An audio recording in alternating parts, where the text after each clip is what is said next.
आप सभी दर्शकों का अवेकनिंग कृष्णा कॉन्शियसनेस चैनल में फिर से स्वागत है। आज हम गीता के अध्याय 2 गीता सार श्लोक संख्या 3, 4 एवं 5वें पर विस्तार रूप से चर्चा करेंगे। ओम अज्ञानतिमिरन्धस्य ज्ञानाञ्जनशलाकया चक्षुरुन्मीलितं येन तस्मै श्रीगुरुवे नमः।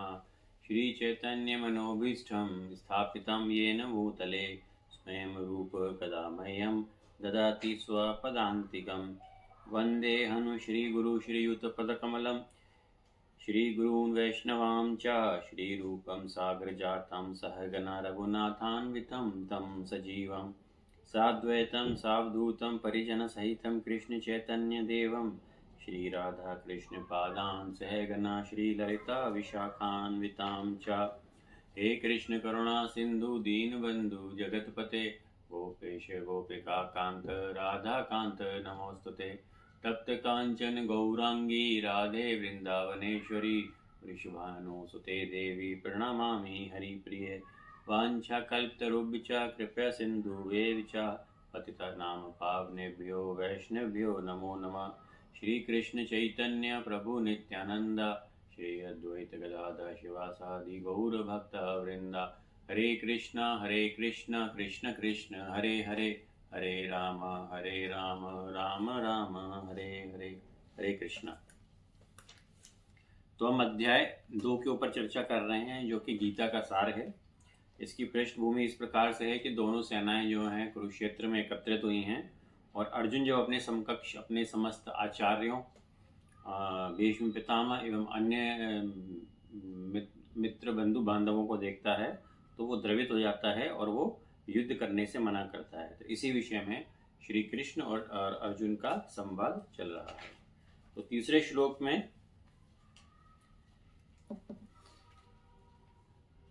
कहते हैं श्री कृष्ण अर्जुन से, क्लैब्यमा समागम पार्थः नैतत्व उपपद्यते शूद्रम हृदय दौर्बल्यम त्यक्तो तितिक्ष्व परंतपा।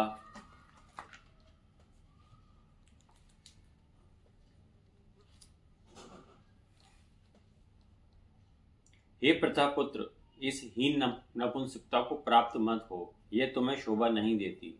हे शत्रुओं के दमन करता, हृदय की शुद्ध दुर्बलता को त्याग कर युद्ध के लिए खड़े हो। तात्पर्य ऐसी भक्तिवेदांत शिल प्रभुपाद द्वारा ऐसी भक्तिवल्लभ शिल प्रभुपाद की जय। तात्पर्य अर्जुन को प्रथापुत्र के रूप में संबोधित किया गया है। प्रथा कृष्ण के पिता वासुदेव की बहन थी अतः कृष्ण के साथ अर्जुन का रक्त संबंध था। यदि क्षत्रिय पुत्र लड़ने से मना करता है तो वह नाम का क्षत्रिय है और यदि ब्राह्मण पुत्र अपवित्र कार्य करता है तो वह नाम का ब्राह्मण है। ऐसे क्षत्रिय तथा ब्राह्मण अपने पिता के अयोग्य पुत्र होते हैं। अतः कृष्ण यह नहीं चाहते कि अर्जुन अयोग्य क्षत्रिय पुत्र कहलाएं।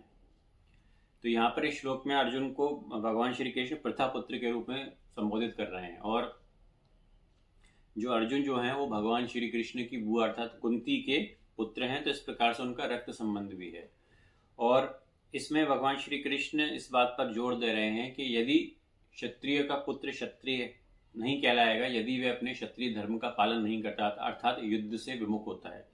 ठीक उसी प्रकार से जो ब्राह्मण का पुत्र है यदि वो अपने ब्राह्मण कर्तव्य से विमुख होता है तो वास्तव में वो सिर्फ नाम का ही ब्राह्मण कहलाएगा।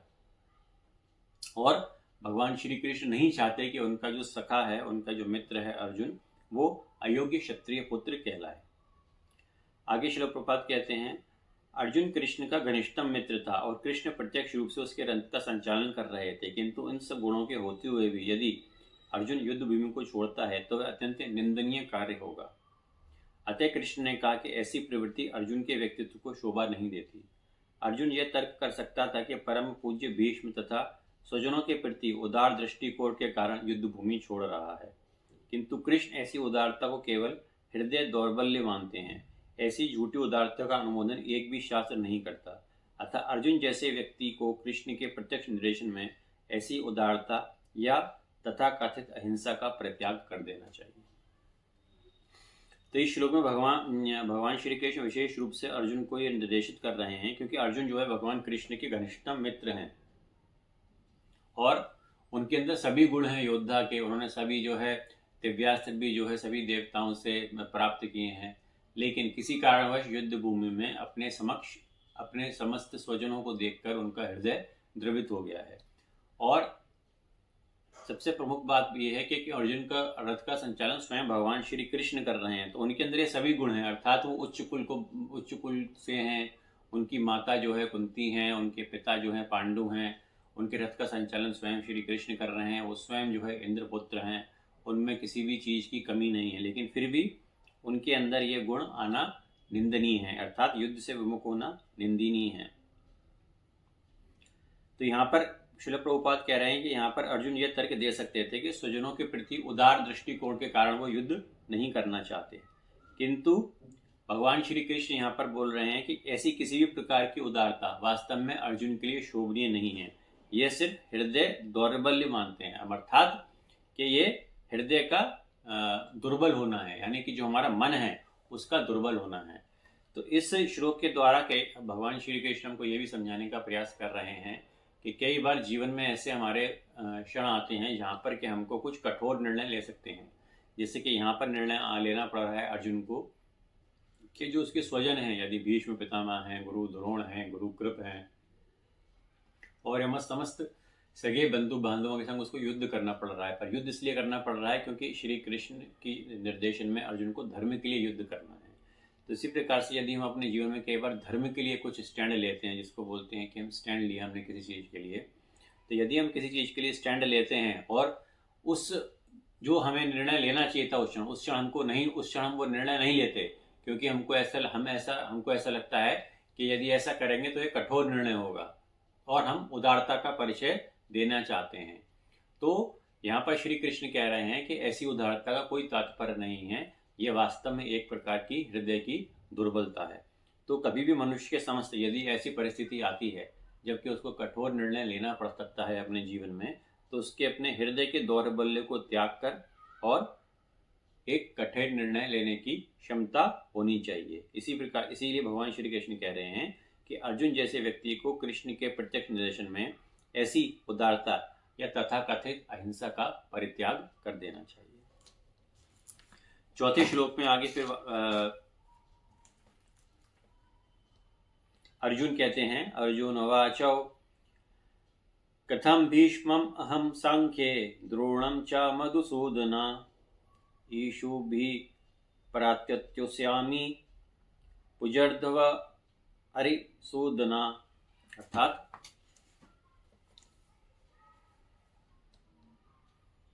अर्जुन ने कहा, हे शत्रुहंता, हे मधुसूदन, मैं युद्ध भूमि में किस तरह भीष्म तथा द्रोण जैसे पूजनीय व्यक्तियों पर उलटकर बाण चलाऊंगा। तात्पर्य, भीष्म पितामह या द्रोणाचार्य जैसे सम्मानीय व्यक्ति सदैव पूजनीय हैं। यदि वे आक्रमण भी करें तो उन पर पलटकर आक्रमण नहीं करना चाहिए। यह सामान्य शिष्टाचार है कि गुरुजनों से वाक युद्ध भी ना किया जाए, यहाँ तक कि यदि कभी वे रूखा व्यवहार करें तो उनके साथ भी रूखा व्यवहार ना किया जाए। तो फिर भला अर्जुन उन पर बाण कैसे चला सकता था?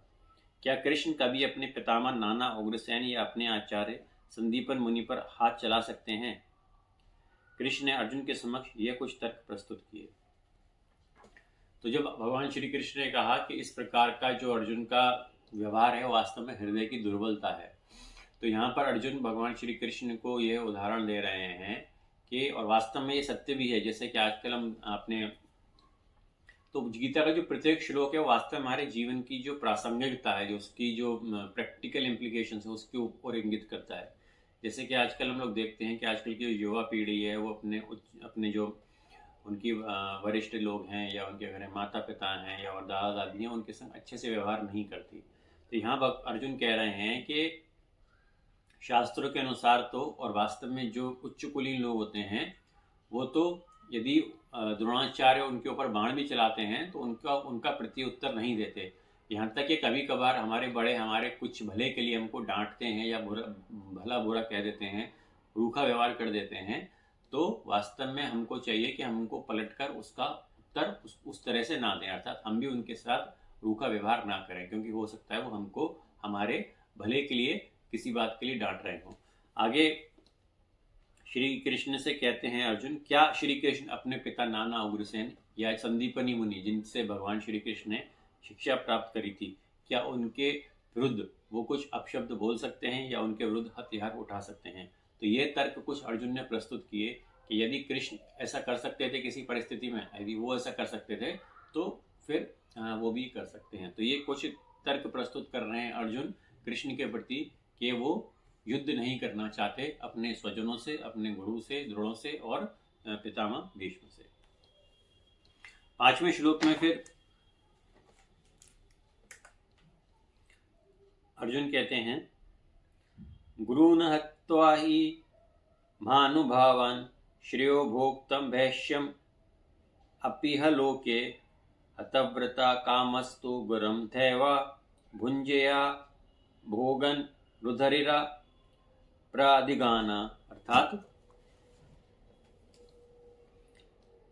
अब मैं अपनी कृपण दुर्बलता के कारण सारा कर्तव्य भूल गया हूँ। यहाँ अर्जुन कह रहे हैं कि मैं अपनी दुर्बलता के कारण जो मेरा कर्तव्य है वो मैं भूल चुका हूँ, अर्थात मैं कर्तव्य विमूढ़ हो गया हूँ और सारा धैर्य खो चुका हूँ और मेरे अंदर सारी पेशेंस खत्म हो चुकी है। मुझे समझ में नहीं आ रहा मैं क्या करूँ। ऐसी दुर्बलता में मैं आपसे पूछ रहा हूँ, जो मेरे लिए श्रेष्ठकर हो उसे निश्चित रूप से बताएं। तो अर्जुन प्रार्थना कर रहे हैं भगवान श्री कृष्ण से कि जो उनके लिए श्रेष्ठकर, अर्थात जो उनके लिए है उस समय उचित मार्ग हो, उसके लिए भगवान श्री कृष्ण मार्गदर्शन करें। अब मैं आपका शिष्य हूँ और आपका शरणागत हूँ, कृपया मुझे उपदेश दें। तो ये श्लोक ये जो हमने श्लोक पढ़ा था गुरुन् हत्वा, ये वास्तव में इसका तात्पर्य है, ऐसे महापुरुष जो कि मेरे गुरु हैं उन्हें मारकर जीने की अपेक्षा इस संसार में भीख मांगकर खाना अच्छा है। भले ही वे सांसारिक लाभ के इच्छुक हों, किंतु हैं तो गुरुजन ही। यदि इनका वध होता है तो हमारे द्वारा भोग्य प्रत्येक वस्तु उनके रक्त से सनी होगी। तो जो श्री अर्जुन ने श्री कृष्ण को जो पिछले श्लोक में बोला कि क्या यदि वे अपने गुरु और अपने पितामह पर हथियार चला सकते हैं, क्योंकि वास्तव में ऐसा नहीं करना चाहिए। तो यहाँ श्लोक में भगवान अर्जुन से आगे कह रहे हैं कि ऐसे महापुरुष जो कि मेरे गुरु हैं उनको मारकर जीने की अपेक्षा तो बेहतर है कि इस संसार में भीख मांगकर रहा जाए, भले ही वे संसार के इच्छुक हों। तो अर्जुन को ये पता है कि भले ही युद्ध की समझ उनको युद्ध करना है, वो गलत पक्ष के लिए युद्ध कर रहे हैं और वो संसार के कुछ लाभ के लिए इच्छुक हों, अर्थात उनको राज्य मिलेगा, धन मिलेगा, लेकिन फिर भी क्योंकि वो गुरुजन हैं इसलिए अर्जुन उनसे युद्ध नहीं करना चाहता। यदि उनका वध भी होता है तो अर्जुन कह रहे हैं, यहाँ तर्क दे रहे हैं अर्जुन कि यदि हम उनका वध करके इन सारी वस्तुओं का, पूरे संसार के सुखों का भोग करते हैं तो वास्तव में वो उनके रक्त से सनी होगी। तात्पर्य में श्रील प्रभुपाद हमको बताते हैं, शास्त्रों के अनुसार ऐसा गुरु जो कि निंद कर्म में रत हो और विवेक शून्य हो त्याज्य है। दुर्योधन से आर्थिक सहायता लेने के कारण भीष्म तथा द्रोण उनका पक्ष लेने के लिए बाध्य थे। तो यहाँ श्रील प्रभुपाद कह रहे हैं कि शास्त्रों में ऐसा गुरु जो कि किसी फाइनेंशियल बेनिफिट के लिए, किसी मॉनिटरी बेनिफिट के लिए यदि अधर्म का पक्ष लेता है तो वास्तव में वो त्याज्य है, अर्थात उसका त्याग किया जा सकता है। और चूंकि यहाँ हमको पता है, क्योंकि उनके राजगुरु गुरु द्रोणाचार्य जो है उनसे उनको फाइनेंशियल हेल्प मिलती थी और पितामह भीष्म जो कि अपनी भीष्म प्रतिज्ञा के बंधन में बंधे हुए थे और वो सब कुछ जानते हुए भी अधर्म अर्थात दुर्योधन के पक्ष में युद्ध करने के लिए बाध्य थे। यद्यपि केवल आर्थिक लाभ में ऐसा करना उनके लिए उचित न था। ऐसी दशाओं में वे आचार्यों का सम्मान खो बैठे थे। तो यहाँ श्रील प्रभुपाद अपने तात्पर्य में बता रहे हैं कि जो व्यक्ति अपने फाइनेंशियल कारणों के, अपने फाइनेंशियल बेनिफिट के लिए, अपने आर्थिक लाभ के लिए अपना समस्त जो उसका ज्ञान है वो त्याग देता है और अधर्म का पक्ष लेता है तो वास्तव में वो गुरु पद की गरिमा को भी खो देता है और अब वह आचार्यों के सम्मान भी उसका खत्म हो जाता है। किंतु अर्जुन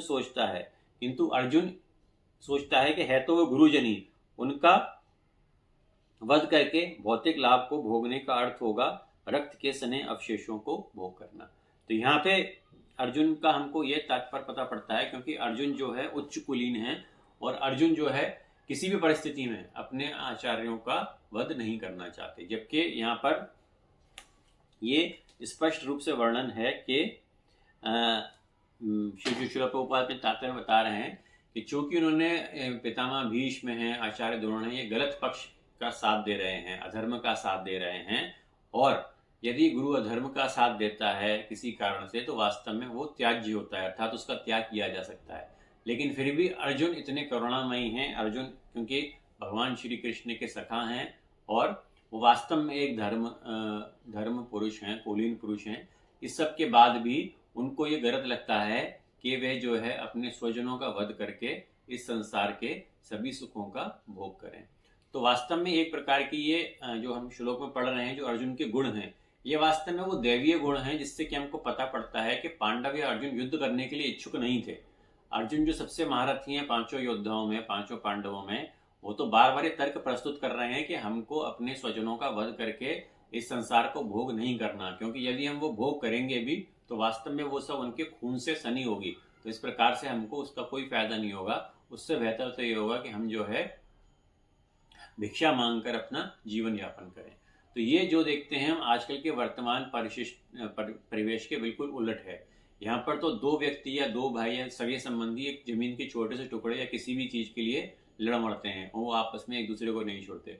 पर अर्जुन इतने महान हैं कि वो अपने स्वजनों के लिए सब कुछ छोड़ने को, त्याग करने को तैयार हैं, और यही उनके दैवीय गुण हैं जो कि हमको बताता है आगे की जो हमारी गीता की जो वो करता है कि जो गीता का ज्ञान लेने वाला है उसके अंदर भी इतने गुण होने चाहिए कि वो गीता के ज्ञान को समझ सके।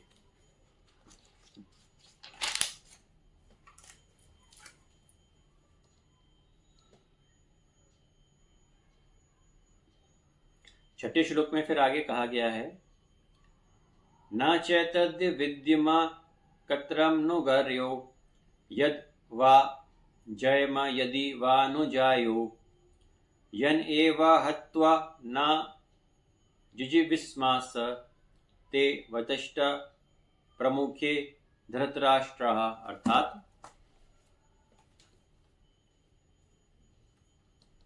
हम यह नहीं जानते कि हमारे लिए क्या श्रेष्ठ है, इनका जीवित रहना, इनका जीतना या उनके द्वारा जीते जाना। यदि हम धृतराष्ट्र के पुत्रों का वध कर भी देते हैं तो हमें जीवित रहने की आवश्यकता नहीं है, फिर भी वे युद्ध भूमि में हमारे समक्ष खड़े हैं। तो यहाँ अर्जुन की वो दशा बताई गई है, मानसिक दशा, कि वो अर्जुन यहाँ पे कह रहे हैं कि हमें समझ में नहीं आ रहा कि हमारे लिए क्या श्रेष्ठ है, इनको जीतना यानी कि हम कौरवों पर विजय प्राप्त करें या कौरव हमारे ऊपर विजय प्राप्त करें, ये हमें समझ में नहीं आ रहा। यदि हम धृतराष्ट्र के पुत्रों का वध कर भी देते हैं तो हमें भी जीवित रहने की कोई आवश्यकता नहीं है, फिर भी वे युद्ध भूमि में हमारे समक्ष खड़े हैं। तात्पर्य में श्रील प्रभुपाद कह रहे हैं कि अर्जुन की समझ में यह नहीं आ रहा वे क्या करे, युद्ध करे, अनावश्यक रथपात का कारण बने। यद्यपि क्षत्रिय होने के नाते युद्ध करना उसका धर्म है, फिर भी वे युद्ध से विमुख होकर भीख मांगकर जीवन यापन करे।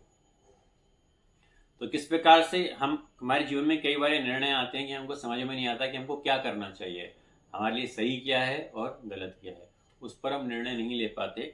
ठीक उसी प्रकार से अर्जुन इस श्लोक में कह रहे हैं कि उनके समझ में नहीं आ रहा कि वो अपने सगे संबंधियों का वध करके इस संसार के भोग को प्राप्त करें या वो भिक्षा मांगकर अपना जीवन यापन करें। यदि वे शत्रु को नहीं जीतता तो जीविका का एकमात्र साधन भिक्षा ही रह जाता है, फिर जीत भी तो निश्चित नहीं है क्योंकि कोई भी पक्ष विजय हो सकता है। आगे अर्जुन ये भी कह रहे हैं कि यह जरूरी नहीं कि यदि हम युद्ध करते ही करते हैं तो विजय हमारी ही हो। क्यों? क्योंकि विजय किसी भी पक्ष की हो सकती है।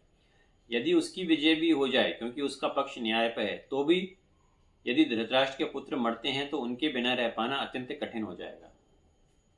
तो यहाँ पर अर्जुन का जो गुण है, जो हमें सम्मी में होता है, जिसको बोलते हैं मोह, वो मोह आ रहा है कि पहले तो वो समझ नहीं पा रहा कि अर्जुन उनका वध करना चाहिए नहीं करना चाहिए, क्योंकि पता नहीं कि किसकी विजय होगी। लेकिन यदि अर्जुन और उनके पांडव पक्ष की विजय हो भी जाती है तो वे प्रसन्न नहीं होंगे, क्योंकि उनके सभी बंधु बांधवों का वध हो चुका होगा। तो वो समस्त संसार का भोग किसके साथ, या ऐश्वर्य किसके साथ उसका भोग करेंगे। तो यहाँ पर उनका मोह आ रहा है कि कैसे वो अपने सगे संबंधियों को मार सकते हैं। उस दशा में वह यदि दूसरे प्रकार की हार होगी। अर्जुन द्वारा व्यक्त इस प्रकार के विचार सिद्ध करते हैं कि वे न केवल भगवान का भक्त था, अपितु अत्यधिक प्रबुद्ध होकर अपने मन तथा इंद्रियों को पूर्ण नियंत्रण करने वाला था।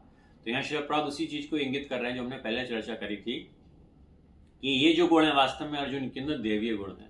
क्योंकि कोई भी मनुष्य आजकल के ज़माने में छोटी छोटी वस्तुओं के लिए लड़ने के लिए और मरने मारने को तैयार हो जाते हैं। वो चाहे दो राष्ट्रों के बीच में युद्ध हो, दो राज्यों के बीच में युद्ध हो। हम देखते हैं कि जल के बंटवारे के लिए राज्यों में युद्ध हो जाता है, किसी जमीन के टुकड़े के लिए दो राष्ट्रों में युद्ध हो जाता है, छोटी छोटी बातों के लिए भाई भाई में युद्ध हो जाता है। बहुत छोटी छोटी चीज़ों में हम देखते हैं, आजकल हम देखते हैं कितने रोड रेज के इंसिडेंट्स बढ़ते जाते हैं। छोटी छोटी चीज़ों पर जहाँ आजकल व्यक्ति युद्ध के लिए तैयार है, वहाँ पर अर्जुन पूर्ण रूप से कृष्ण के भक्त हैं और अपनी इंद्रियों को पूर्ण रूप से नियंत्रण रखने वाले हैं और युद्ध के लिए कदापि इच्छुक नहीं है। राज परिवार में जन्म लेकर भी वे भिक्षा जीवित रहने के लिए इससे विरक्ति का दूसरा लक्षण है। और दूसरा जो लक्षण बार बार कह रहे हैं कि मैं जो है भिक्षा मांगकर अपने जीवन यापन कर सकता हूँ, उससे भी हमको ये पता पड़ता है कि राज्य परिवार में भले उनका जन्म हुआ हो, लेकिन उनको भिक्षा मांगकर जीवन यापन करने में भी कोई संकोच नहीं है। और ये एक सबसे बड़ा गुण होता है जिसको बोलते हैं विरक्ति अर्थात वैराग्य।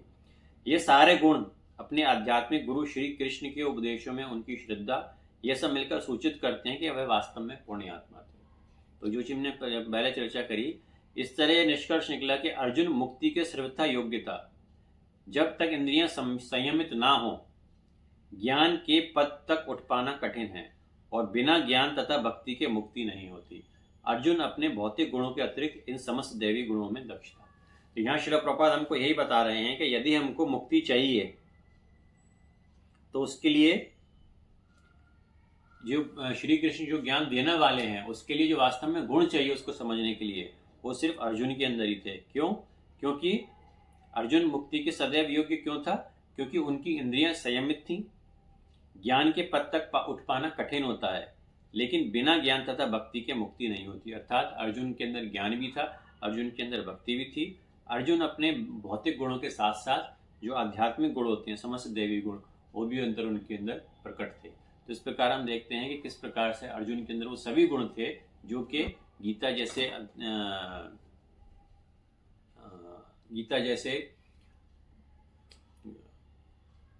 ज्ञान को समझने के लिए, उनकी समझ में आने के लिए समस्त गुण वो होने चाहिए, तभी हमें गीता का ज्ञान समझ में आ सकता है।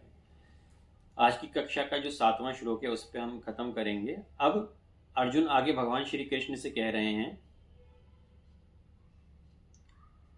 कर्पण्य दोषोपता स्वभावा पृच्छामि त्वं धर्म समुद्यचेता या श्रेयास्यन् निश्चितं ब्रूहि तन्मे श्रेयस्ते हम सधि मम एवं प्रपन्नम। अर्थात यहाँ पर अर्जुन कह रहे हैं भगवान श्री कृष्ण से, ये श्लोक सर्वथा महत्वपूर्ण है, 7वां श्लोक, कि अब मैं अपनी कृपण दुर्वर्तता के कारण अपना कर्तव्य भूल गया हूँ और सारा धैर्य खो चुका हूँ।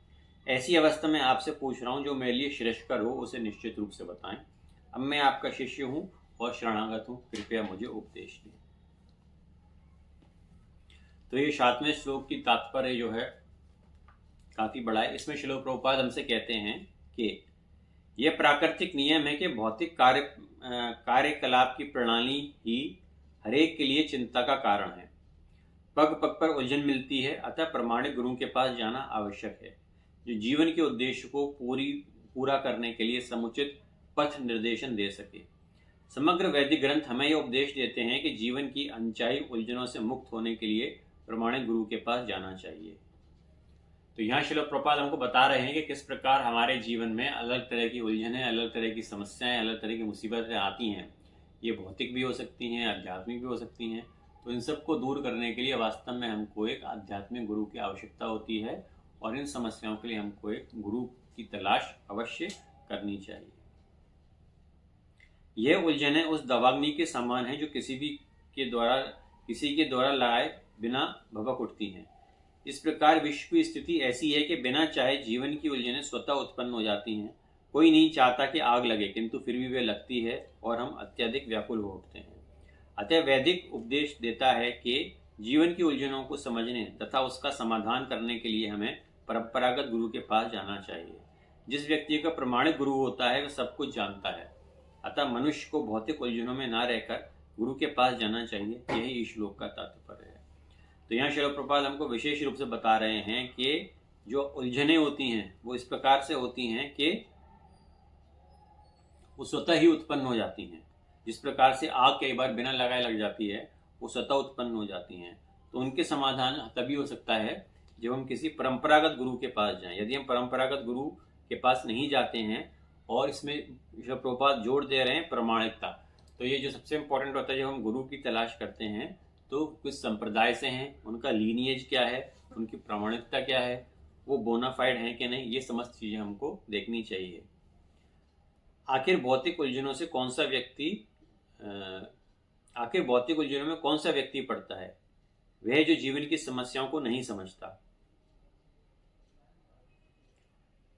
जो मानव जीवन की समस्याओं का हल नहीं करता और आत्म साक्षात्कार के विज्ञान के समझे बिना कुकर सूकर की भांति इस संसार को त्याग कर चला जाता है।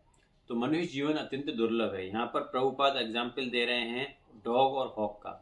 तो किस प्रकार से इस संसार में बहुत से मनुष्य आते हैं, बहुत सी योनियां होती हैं, जन्म लेते हैं, मृत्यु हो जाती है, लेकिन वो बिना आत्म साक्षात्कार किए हुए, बिना आत्मबोध किए हुए, बिना ब्रह्म स्वरूप को समझे हुए इस संसार को त्याग देते हैं।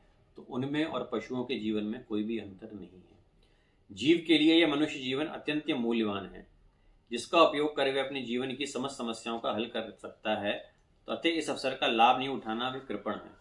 जो व्यक्ति इस बात का लाभ नहीं उठाता, वास्तव में वो कृपण कहलाता है। ब्राह्मण इसके विपरीत होता है, जो इस शरीर का उपयोग जीवन की समस्त समस्याओं को हल करने में करता है। देहात्म बुद्धिवश कृपण या कंजूस लोग अपना सारा समय परिवार, समाज, देश आदि के आध्यात्मिक अत्यधिक प्रेम में गंवा देते हैं। मनुष्य प्रायः चर्म रोग के आधार पर अपने पारिवारिक जीवन अर्थात पत्नी, बच्चों, परिजनों से आसक्त रहता है। कृपण यह सोचता है कि अपने परिवार को मृत्यु से बचा सकता है, अथवा वह यह सोचता है कि उसका परिवार या समाज उसे मृत्यु से बचा सकता है। ऐसी पारिवारिक आसक्ति निम्न पशुओं में भी पाई जाती है, क्योंकि वो बच्चों की देखभाल करते हैं। तो यहाँ श्री प्रभुपाद उदाहरण दे रहे हैं हमको कि जो कृपण मनुष्य होता है वो सदैव अपना परिवार, घर, पत्नी, बच्चे, परिजनों में आसक्त रहता है।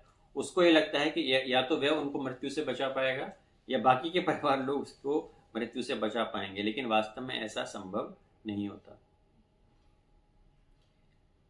तो ऐसी पारिवारिक आसक्ति जो होती है वो निम्न कोटि के पशुओं में भी पाई जाती है, कि जो सदैव जो है अपने आसपास के लोगों के लिए चिंतित रहते हैं, पर स्वयं वास्तव में जो क्या है आत्मबोध, उसको आत्मस्वरूप या आत्म साक्षात्कार, उसके लिए कभी भी कोई प्रयास नहीं करते। बुद्धिमान होने के कारण अर्जुन समझ गया कि पारिवारिक सदस्यों के प्रति उसका अनुराग तथा मृत्यु से उनकी रक्षा करने की उसकी इच्छा ही उसकी उलझनों का कारण है। तो यहाँ श्रील प्रभुपाद बता रहे हैं हमको कि अर्जुन को यह समझ में आ गया कि वास्तव में जो उसकी उलझन है उसका कारण क्या है। उसकी उलझन का कारण यह था कि जो उसकी पारिवारिक सदस्यों के प्रति आसक्ति है, और साथ ही जो उनकी वो मृत्यु से रक्षा करना चाहता है, जो कभी न कभी होगी, यही उसकी उलझन का कारण है। किंतु कृपण, दुर्बलता, कार्पण दोष के कारण वह अपना कर्तव्य नहीं निभा पा रहा था। लेकिन इसी दोष के कारण, इस दुर्बलता के कारण वो अपना कर्तव्य नहीं निभा पा रहा था। वह कृष्ण का शिष्यत्व ग्रहण करता है, वह मित्रतापूर्ण बातें करना बंद करना चाहता है, गुरु तथा शिष्य की बातें गंभीर होती हैं, और अब अर्जुन अपने मान्य गुरु के समक्ष गंभीरता पूर्वक बातें करना चाहता है। इसलिए कृष्ण भगवत गीता ज्ञान के आदि गुरु हैं और अर्जुन गीता समझने वाला प्रथम शिष्य है। अर्जुन भगवत गीता को किस तरह समझता है, यह गीता में वर्णित है। जो भी मूर्ख संसारी विद्वान बताते हैं किसी न किसी मनुष्य रूप कृष्ण ही नहीं बल्कि अजन्मा कृष्ण की शरण ग्रहण करनी चाहिए। कृष्ण के अंतः तथा बाह्य रूप में कोई अंतर नहीं है। इस ज्ञान के बिना जो भगवत गीता को समझने का प्रयास करता है वे सबसे बड़ा मूर्ख है। तो यहाँ श्लोक में विशिष्ट रूप से कहा गया है, 7वां श्लोक इसलिए इम्पोर्टेंट है क्योंकि 7वें श्लोक में अर्जुन को समझ में आ जाता है कि वास्तव में जो उनकी दुर्बलता है उसका कारण क्या है। तो वो दुर्बलता का कारण था अपने परिवारजनों के प्रति आसक्ति और उनकी मृत्यु को किसी भी तरह से टालना या रोकना। लेकिन जब उनको समझ में आ जाता है कि इससे जो इस ज्ञान से इसके प्रति जो मुझे ज्ञान मिल सकता है वो भगवान श्री कृष्ण से ही मिल सकता है, तो इस श्लोक में अर्जुन जो है पूर्ण रूप से श्री कृष्ण को सरेंडर कर देते हैं और कहते हैं कि अब मैं आपकी शरण में हूँ और अब मैं आपका शिष्य हूँ। आपको जो श्रेष्ठकर लगता है, अर्थात जो मेरे लिए इस स्थिति में सर्वश्रेष्ठ है, कृपया करके वो ज्ञान मुझे दीजिए। तो यही ज्ञान जो है, प्रथम ज्ञान जो है भगवान श्री कृष्ण ने अर्जुन को दिया। तो श्री कृष्ण का जो ज्ञान, तो अर्जुन उसके प्रथम शिष्य हैं, और ये ज्ञान जो श्री कृष्ण ने अर्जुन को दिया है वो वास्तव में पूरी मानवता के लिए, पूर्ण मानव जाति के लिए है। तो अर्जुन एक प्रकार से पूरी मानवता का नेतृत्व कर रहे हैं और ये शुद्ध ज्ञान हमको भगवान श्री कृष्ण से मिल रहा है। तो इस श्लोक से पहले जो भी वार्तालाप था वो बेसिकली इसके ऊपर था कि किस प्रकार से अर्जुन अपने तर्क प्रस्तुत कर रहे थे कि क्यों वे वध नहीं करना चाहते। लेकिन इस श्लोक तक पहुंचते पहुंचते अर्जुन को समझ में आ जाता है कि वास्तव में उनकी दुर्बलता का कारण क्या है, और इस दुर्बलता से और इससे जो ज्ञान है वो श्री कृष्ण ही दे सकते हैं। तो श्री कृष्ण को अपने मित्र, अपने सखा के रूप में छोड़कर वे अपने गुरु के रूप में स्वीकार करते हैं और भगवत गीता का जो शुद्ध ज्ञान है वो उनसे मांगते हैं। हरे कृष्ण।